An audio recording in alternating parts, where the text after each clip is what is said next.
इसीलिए जो है मैंने सब चीज डिटेल में दे दी है। अब समझिए इस चीज को। कह रहा है कि द मैन हु, मतलब वह आदमी जो, कह रहा है कि इज डांसिंग, मतलब डांस कर रहा है, नाच रहा है, नृत्य कर रहा है। कह रहा है कहां पर, कि ऑन द स्टेज, मतलब स्टेज पर डांस कर रहा है, नृत्य कर रहा है। कह रहा है कि is the MLA of Bahadiya, वो बहड़िया का एमएलए है। ठीक है ना। अब बहड़िया कहाँ है, तो डिस्ट्रिक्ट सिवान में आता है, जो बिहार स्टेट में है। ठीक है ना, समझ में आ रही है। अब इसका मतलब क्या हुआ, कि वह आदमी जो मंच पर डांस कर रहा है वो बिहार के सिवान के बहड़िया का एमएलए है। समझ में आ रही है। तो यहां पर देखिए, तो यहां पर जो है हु आया है ना, यही है रिलेटिव प्रोनाउन। क्या है, यही है रिलेटिव प्रोनाउन जो कंफ्यूज करता है आपको। तो देखिए, तो यहां स्पोकन और ग्रामर दोनों चीजें सीख रहे हैं ना। ठीक है, अगला सेंटेंस अब बनावे। सेकेंड सेंटेंस जैसे कहा जाए कि the lady who is in red sari, ठीक है ना, वह औरत जो लाल साड़ी में है या लाल साड़ी पहनी हुई है, हाँ, is my mother, is my mother. वो कौन है, मेरी मां है। कंसेप्ट क्लियर हो रहा है कि वह औरत, और हु माने जो, वह औरत जो लाल साड़ी पहनी हुई है कौन है, इज माई मदर।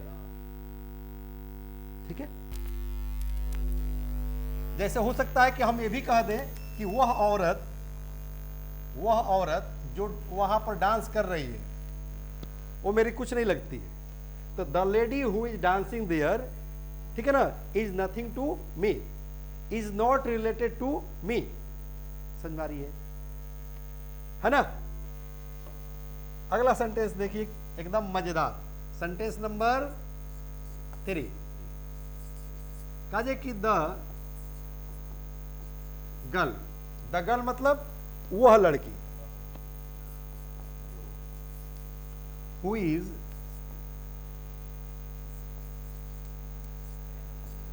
देयर, वह लड़की जो वहां है, ठीक है ना, इज माई गर्ल फ्रेंड। वह लड़की जो वहां है वो कौन है, मेरी गर्लफ्रेंड है। तो देखिए, तो यहां पर क्या हुआ, या हु का प्रयोग हुआ, ये रिलेटिव प्रोनाउन है। ठीक है, पहले वाले सेंटेंस में भी हु का प्रयोग हुआ था, रिलेटिव प्रोनाउन है। यहां हु किस हुआ, रिलेटिव प्रोनाउन है। समझ में आ रही है। और यहां पर ये सब्जेक्ट का काम कर रहा है। किसका काम कर रहा है, सब्जेक्ट का। ठीक है, कोई दिक्कत। जैसे कहेंगे कि the boy who is there is my younger brother, the man who is teaching, वह आदमी जो पढ़ा रहा है, इज माई फादर। समझ में आ रही है। चलिए, कहने का मेरा मतलब क्या है, मेरा कहने का मतलब है कि हु जो है हम लोग अभी सिर्फ देख रहे हैं, किसको देख रहे हैं, सिर्फ हु को। तो मर्द के लिए हम लोग देख लिए, औरत के लिए देख लिए, ठीक है ना, लड़की के लिए देख लिए, एक लड़का पर सेंटेंस बना लेते हैं। बनाए। चलिए, सेंटेंस नंबर कितना हो गया, 4। जैसे कहा कि the boy who is in the car, हाँ, वह लड़का जो कार में है, ठीक है ना, हाँ, is my best friend. Concept समझ लेते हैं। करे कि the boy who is in the car, मतलब वह लड़का जो कार में है। क्योंकि हु का अर्थ मैंने क्या बताया है, जो। हिंदी अर्थ क्या बताया, जो। तो कह the boy who is in the car, करे कि इज माई बेस्ट फ्रेंड, वो कौन है? तो मेरा बेस्ट फ्रेंड है। जैसे कहेंगे द मैन हु इज बल्कि बड़ी is Anant Ambani, son of Mukesh Ambani. समझ में आ रही है? हाँ, जो बल्कि बॉडी है मतलब थोड़ा सा ज्यादा मोटा है, ये तो मैं डेयर कर रहा हूं कहने के लिए, वरना किसी के औकात नहीं। देख रहे हैं सलमान खान, शाहरुख खान और आमिर खान को औकात नहीं हुआ शादी में कि उसके कंधे पर हाथ रखे। किसके कंधे पर? अनंत अंबानी। नहीं नहीं, कहीं नहीं, कहीं नहीं, कहीं नहीं, ये तो सारा कहीं नहीं, आप देखिएगा कहीं नहीं। दूसरा रखा था, दूसरा कोई एक रखा था सेल्फी के लिए, तो उसको तुरंत बॉडीगार्ड हटा दिया। ठीक है, समझ में आ रही है? अब देखिए इसमें जो है हम लोग क्या देख रहे थे? हु देख रहे थे। हु का प्रयोग हम लोग देख रहे थे। किस चीज का प्रयोग देख रहे थे? हु का प्रयोग हम लोग देख रहे थे। हु का प्रयोग कहां करते हैं? व्यक्ति के लिए। ठीक है। विच का प्रयोग कहां करते हैं? विच का प्रयोग कहां करते हैं? विच जो है रिलेटिव प्रोनाउन है, और किसके लिए करते हैं? नॉन लिविंग थिंग्स के लिए और जानवरों के लिए। नॉन लिविंग थिंग्स और जानवरों के लिए। ठीक है ना? और हु का भी हिंदी का, सॉरी, विच का भी हिंदी क्या निकलेगा? जो। ठीक है। जैसे द काउ,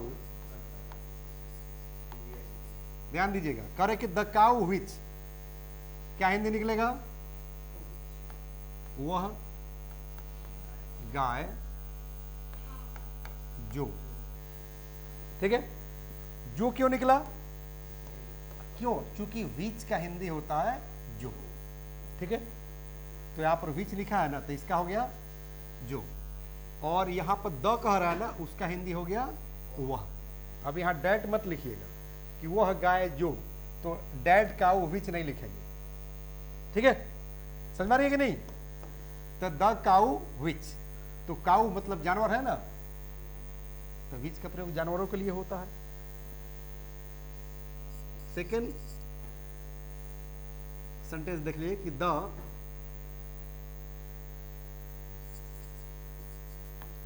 चेयर विच, मतलब वह कुर्सी जो। कहा जाए कि द बुक विच, मतलब वह पुस्तक जो। क्या कहते हैं कि वह किताब जो टेबल पर है वो मेरी नहीं है, वह किताब जो टेबल के नीचे है वो मेरी नहीं है। कहते हैं ना, वह लड़की जो वहां हंस रही है वो मेरी गर्लफ्रेंड है। हु पे चला जाएगा। हाँ, वह लड़की जो तुम पर ताना मार रही थी वो मेरी कुछ नहीं लगती है, जो मन करे जाके कर लो। समझ रही है? चलिए, वह लड़की जो आपको चिढ़ा रही थी, तो पहले वाले हु वाले पे चला गया। विच वाले पे सिर्फ नॉन लिविंग थिंग्स और प्लस एनिमल्स। तो काऊ हो गया एक एनिमल, तो कंसेप्ट क्लियर हो गया। हो गया कि वह, ठीक है ना, जैसे कहना कि द डॉग विच, वह कुत्ता जो। जैसे कहना हो कि वह कुत्ता जो सड़क पर टहल रहा है पालतू है। ठीक है, हाँ पालतू है, फालतू नहीं है। हाँ, तो पालतू और फालतू। ठीक है। कहेंगे the pen which. The first step towards achieving your dreams is having the right coach. Get the best education with English Plus by Sanjeev Sivaneer and make your spoken English dreams come true. Download the app now.